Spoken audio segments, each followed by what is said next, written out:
So now that the doctors decided that you need treatment for your multiple myeloma, how do they decide what treatment should be given? Well, that should take into account several things.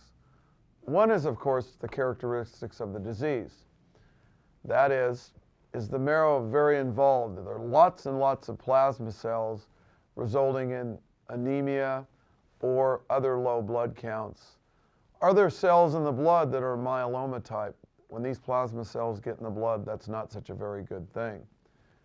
How involved are the bones?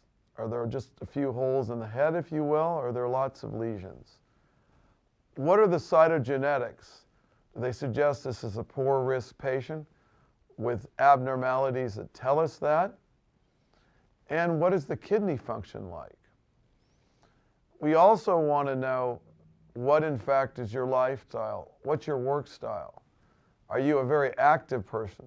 Are you running marathons? Are you bedridden from the myeloma, or were you active just a few months ago? We also want to know, what are your other medical conditions? Maybe you already have kidney disease from diabetes or high blood pressure. Maybe you have heart failure. These can impact the choices that the doctor can make for you. For the previously treated patient, you also want to know, what have they gotten before?